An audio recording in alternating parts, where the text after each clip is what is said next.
KTO Radio présente À haute voix, la lecture intégrale des œuvres spirituelles majeures. Aujourd'hui, Quo Vadis de Henryk Sienkiewicz.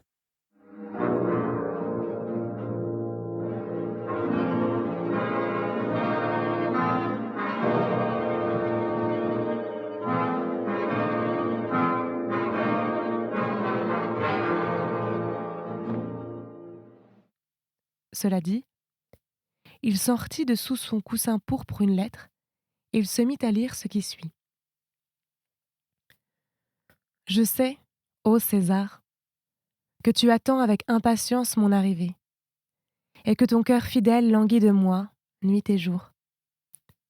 Je sais que tu me comblerais de dons, que tu me nommerais préfet de la garde prétorienne, et que tu ordonnerais à Tigelin d'être ce pourquoi les dieux l'ont créé, gardien de mulets, dans les terres que tu as héritées après avoir fait empoisonner Domitia.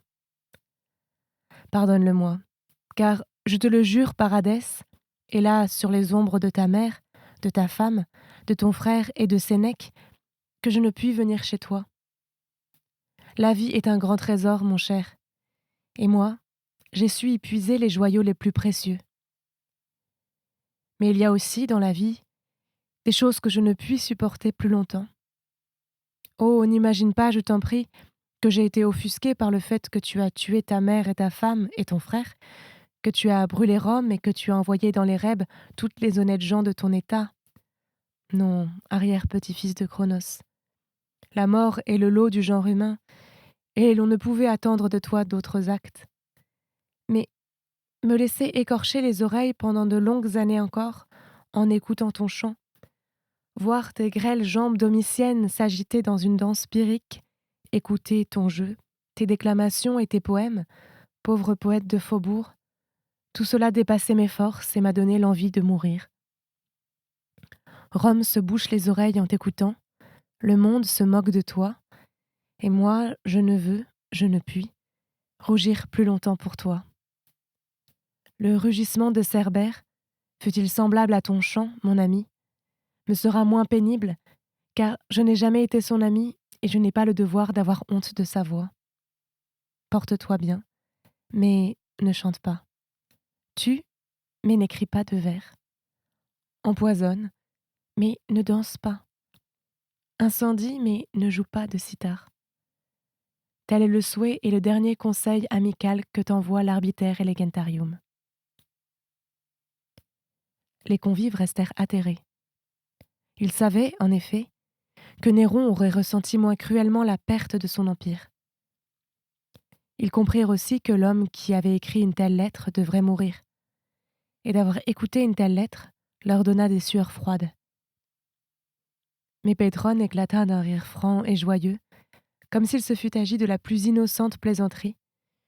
Puis, il promena son regard sur les convives et leur dit « Réjouissez-vous et balayez toute crainte. Nul n'a besoin de se vanter d'avoir écouté cette lettre. Quant à moi, je m'en targuerai sans doute devant Charon lors du passage dans l'autre monde. » Puis, il fit signe à son médecin grec et lui tendit son bras. Le grec habile, en un clin d'œil, le ligatura d'un bandeau doré et lui ouvrit la veine au poignet. Le sang gicla sur le coussin et éclaboussa Eunice qui, soulevant la tête de Pétrone, se pencha sur lui et lui dit « Seigneur, pensais-tu que je t'abandonnerais ? Quand bien même les dieux voudraient me donner l'immortalité et César le pouvoir sur le monde, je te suivrai. » Pétrone sourit, se releva quelque peu, effleura de ses lèvres les siennes et répondit « Viens avec moi. » Puis il ajouta « Tu m'as vraiment aimée, ma divine. » Elle tendit elle aussi son bras rose au médecin, et au bout d'un moment, son sang ruissela et se mêla à celui de Pétrone. Ce dernier fit un signe au coryphée, et l'on entendit de nouveau les cithars et les chanteurs. On chanta d'abord l'Harmodios, puis le chœur entonna un chant d'Anacréon, dans lequel le poète se plaint d'avoir trouvé à sa porte l'enfant d'Aphrodite, transi de froid et en larmes. Il l'avait recueillie, réchauffée, lui avait séché les ailes tandis que l'ingrat, en guise de récompense, lui avait percé le cœur, et depuis, il avait perdu sa tranquillité d'esprit. Eux, s'appuyant l'un à l'autre, beaux comme deux divinités, écoutaient, en souriant et en pâlissant. Le chant terminé, Pétrone donna l'ordre d'apporter encore du vin et d'aimer. Puis, il se mit à bavarder avec les convives assis près de lui, sur des sujets futiles mais plaisants, habituels lors des banquets. Enfin, il appela encore le grec afin qu'il lui ligaturât pour un moment les veines, car, disait-il, le sommeil le gagnait, alors qu'il voudrait encore s'abandonner à Hypnos avant que Thanatos ne l'endormît à jamais. Il s'assoupit. Lorsqu'il s'éveilla, la tête de la jeune femme gisait déjà inerte sur sa poitrine, semblable à une fleur blanche. Il la posa sur le coussin afin de la contempler une fois encore. Après quoi, le grec lui relâcha de nouveau les veines. Au signe qu'il donna encore, les chanteurs fredonnèrent un autre chant d'Anacréon, les cithars les accompagnaient en sourdine, pour ne pas en couvrir les paroles. Pétrone pâlissait de plus en plus. Lorsque les derniers sons se turent, il se tourna une fois encore vers les convives et dit « Mes amis, convenez que périt avec nous… » Mais il ne put achever sa phrase. Son bras, dans un dernier geste, enlaça Eunice et sa tête retomba sur le coussin. Il succomba. Regardant ces deux corps blancs semblables à de merveilleuses statues, les convives comprirent parfaitement que périssaient avec eux les seules choses qui restaient encore dans leur monde, sa poésie et sa beauté.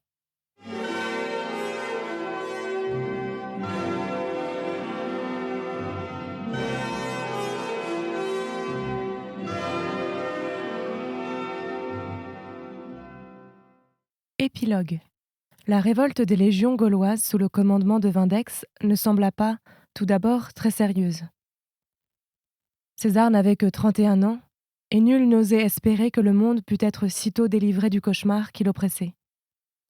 On se souvenait que, plus d'une fois déjà, sous les règnes des précédents empereurs, il y eut des émeutes, qui, pourtant, avaient cessé sans entraîner de changement de souverain.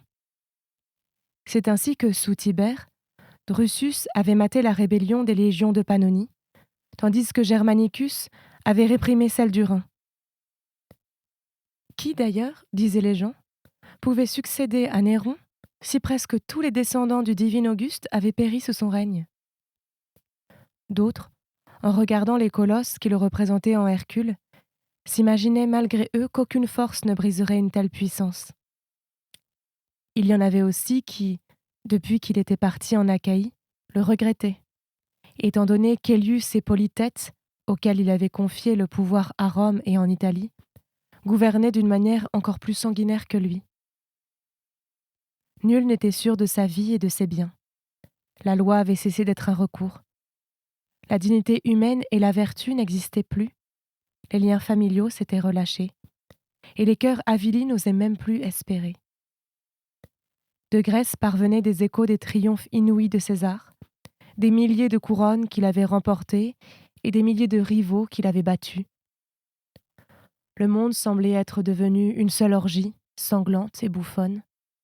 En même temps, s'était répandue la conviction que le temps de la vertu et des choses sérieuses était révolu, et qu'était survenue une époque de danse, de musique, de débauche, de sang, et que dorénavant, la vie devrait s'écouler ainsi. César lui-même, auquel la rébellion ouvrait la voie à de nouveaux pillages, se souciait peu des légions rebelles et de Vindex, et souvent même, il se réjouissait de cet état de choses. Il ne voulait point quitter l'Achaïe, et ce n'est que lorsque Élius lui rapporta qu'il risquait, en ajournant son retour, de perdre son empire, qu'il se mit en route pour Naples. Là, il continua de jouer et de chanter, ne prêtant aucune attention au déroulement de plus en plus grave des événements. C'est en vain que Tigelin lui expliquait que les anciennes rébellions n'avaient pas eu de chef alors que, maintenant, il y avait à leur tête un descendant des anciens rois d'Aquitaine, qui était au surplus un guerrier illustre et expérimenté. « Ici, répondait Néron, les Grecs m'écoutent, et ce sont les seuls à savoir écouter et les seuls à être dignes de mon chant. » Il disait qu'il avait pour premier devoir de servir l'art et de travailler à sa célébrité. Mais lorsqu'il apprit que Vindex l'avait qualifié d'artiste médiocre, il bondit et partit pour Rome. Les blessures que lui avait faites Pétrone, et dont il s'était remis durant son séjour en Grèce, s'étaient rouvertes dans son cœur. Aussi, voulut-il demander justice au Sénat d'une insulte aussi inouïe. En cours de route, ayant remarqué un groupe coulé dans le bronze et représentant un guerrier gaulois terrassé par un chevalier romain, il se consola, y voyant un heureux présage, et, à partir de ce moment, s'il évoqua les légions révoltées et Vindex, ce n'était que pour s'en moquer. Son entrée dans la ville éclipsa tout ce que l'on avait vu jusqu'alors. Je l'ai mal dit encore. Tout ce que l'on avait vu jusqu'alors. Il apparut dans le même char sur lequel Auguste avait jadis effectué son entrée triomphale. On avait démoli un arc du cirque pour ouvrir l'entrée du cortège. Le Sénat, les chevaliers et des foules innombrables étaient accourus à sa rencontre. Les murs tremblaient des exclamations « Salut à Auguste! Salut à Hercule! Salut divin, unique, olympien, pythien, immortel !» Derrière lui, on portait les couronnes, les noms des villes où il avait triomphé, et qui étaient écrits sur des tablettes, les noms des maîtres qu'il avait vaincus. Néron était lui-même dans un état d'ivresse, et, en proie à une vive émotion, il demandait aux Augustins qui l'entouraient « Qu'était jadis le triomphe de César comparé au mien ?» Que quiconque parmi les mortels osa lever la main sur le maître demi-dieu qu'il était à ses propres yeux lui paraissait tout à fait impensable. Il se sentait réellement olympien, et par là même, à l'abri de tout danger. L'enthousiasme et la folie des foules excitaient sa propre aberration. On eût pu croire, le jour de ce triomphe, que ce n'était pas seulement César et la ville qui avaient perdu la raison, mais le monde entier. Sous les fleurs et les amoncellements de couronnes, nul ne sut voir l'abîme. Pourtant, le même soir, les colonnes et les murs des temples se couvrirent d'inscriptions qui stigmatisaient les crimes de César, qui le menaçaient d'une proche vengeance, qui le ridiculisaient comme artiste. On se répétait de bouche à oreille la phrase « À force de chanter, il a fini par réveiller les coqs ». De nouvelles alarmantes circulèrent dans la ville et prirent des proportions démesurées. L'inquiétude s'empara des Augustins. Incertains de ce que l'avenir leur réserverait, les gens n'osaient exprimer de désir, n'osaient espérer, n'osaient quasiment pas sentir et penser.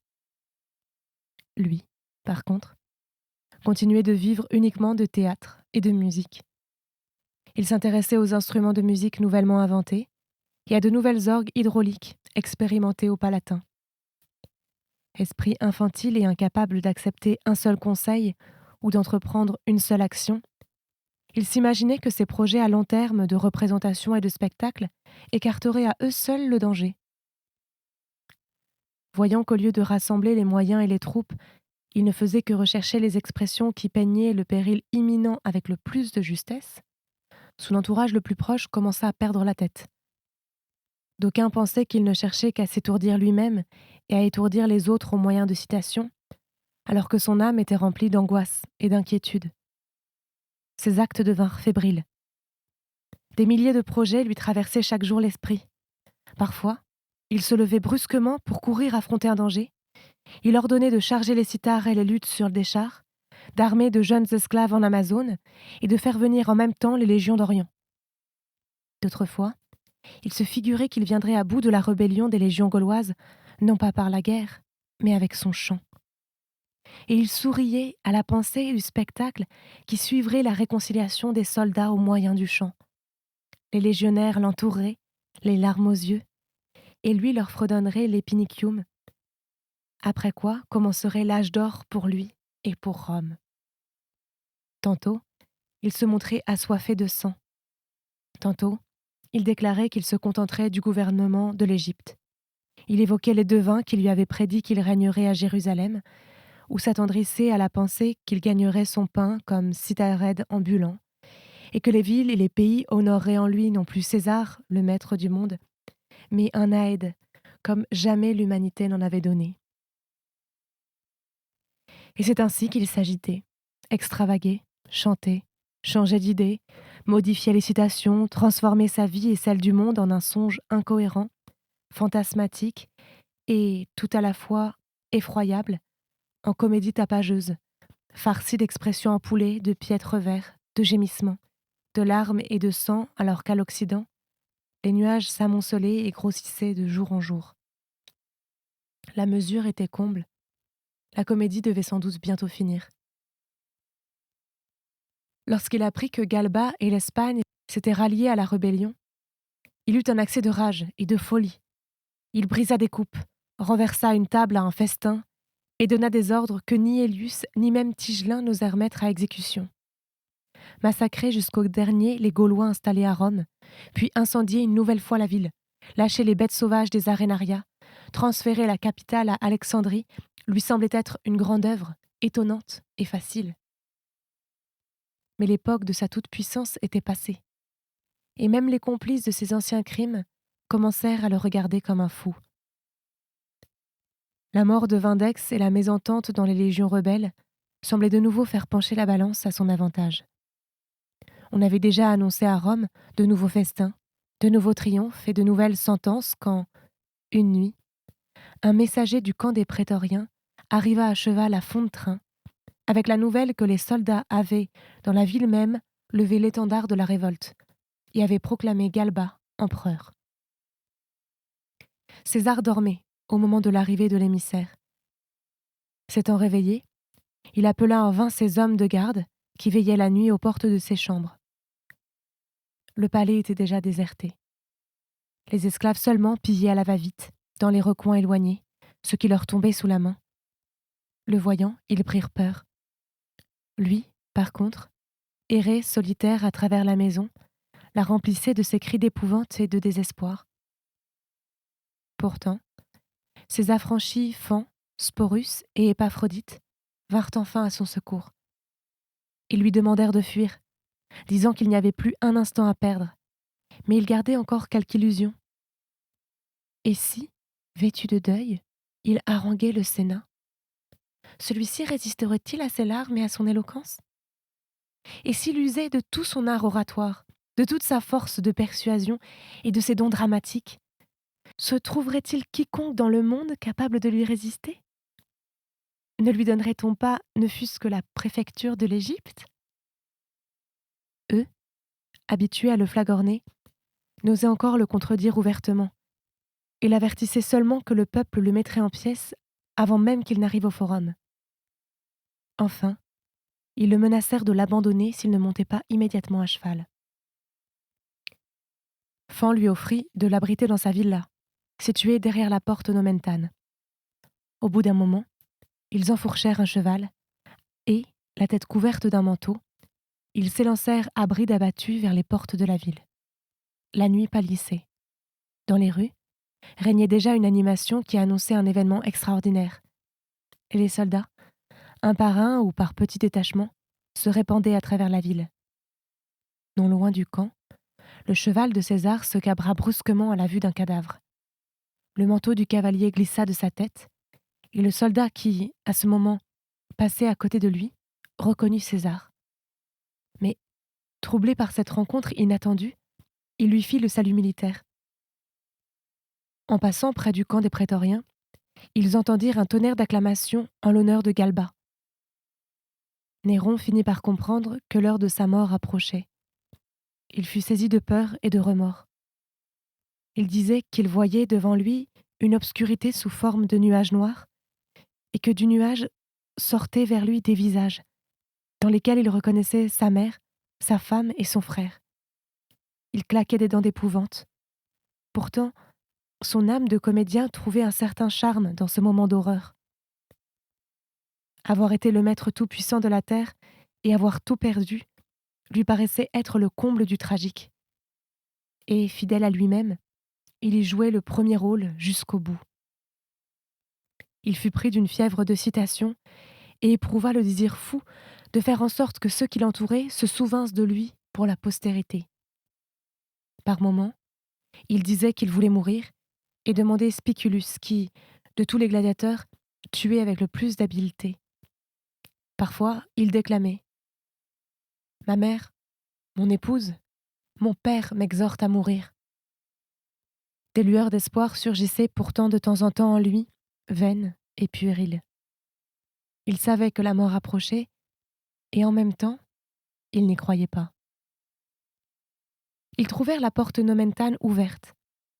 Continuant leur chemin, ils passèrent à côté de l'Ostrianum, où Pierre avait prêché et avait donné le baptême. À l'aube, ils se trouvèrent dans la villa de Fan. Là, les affranchis ne lui cachèrent plus que le temps était venu de mourir. Il leur ordonna donc de lui creuser une fosse, et il se coucha par terre pour qu'il puisse prendre sa mesure exacte. Mais, à la vue de la terre prélevée, il fut pris de terreur. Son visage empâté pâlit, et son front se couvrit de gouttes de sueur semblables aux gouttes de rosée matinale. Il se mit à atermoyer. D'une voix à la fois tremblante et dramatique, il déclara que l'heure n'était pas encore venue. Puis, il se mit de nouveau à déclamer des citations. Finalement, il demanda à être brûlé. « Quel artiste périt !» répétait-il comme frappé de stupeur. Cependant, un courrier de Fan arriva, porteur de la nouvelle que le Sénat avait déjà rendu son verdict et que le parricide devait être châtié selon l'ancienne coutume. « Quelle est cette coutume ?» demanda Néron, les lèvres exsangues. « On t'enfoncera une fourche dans le cou et l'on te fouettera à mort. Puis, on jettera ton corps dans le Tibre, » lui répliqua Épaphrodite avec brusquerie. Il ouvrit son manteau et découvrit sa poitrine. « Le moment est donc venu, » dit-il en regardant le ciel. Puis, il répéta une fois encore « Quel artiste périt !» À cet instant, retentit un galop de chevaux. Un centurion à la tête de soldats arrivait pour prendre la tête d'Aénobarbe. « À toi !» s'écrièrent les affranchis. Néron pointa le poignard sur son cou, mais il le piquait seulement d'une main craintive, et il était visible qu'il ne s'aviserait jamais d'en enfoncer la lame. Alors, de façon tout à fait inattendue, Épaphrodite lui poussa brusquement la main, et le poignard pénétra jusqu'à la garde. Ses yeux sortirent de leurs orbites, effroyables, énormes, remplis d'épouvante. « Je t'apporte la vie ! Je t'apporte la vie !» cria le centurion en entrant. « Trop tard, » répondit Néron d'une voix rauque. Puis il ajouta « Voilà bien la fidélité. » La mort lui immobilisa instantanément la tête. De son gros cou, le sang jaillit en jets noirâtres sur les fleurs du jardin. Ses pieds martelèrent le sol, et il expira. Le lendemain, la fidèle Actée enveloppa son corps dans des tissus précieux et le brûla sur un bûcher rempli d'aromates. Ainsi passa Néron, comme passe l'ouragan, l'orage, l'incendie, la guerre ou la peste, tandis que, des hauteurs du Vatican, la basilique de Pierre règne toujours sur la ville et sur le monde. Non loin de l'ancienne porte Capenne, se dresse aujourd'hui une toute petite chapelle, avec l'inscription quelque peu effacée « Quo vadis, Domine ». C'était À haute voix, une émission de KTO Radio. Aujourd'hui, Quo vadis. Lecture, Marie Rambaud. Captation et réalisation, Gustave Schlicht et Thibaut Dagalier. Une émission disponible en podcast sur ktoradio.com ou sur l'application KTO Radio.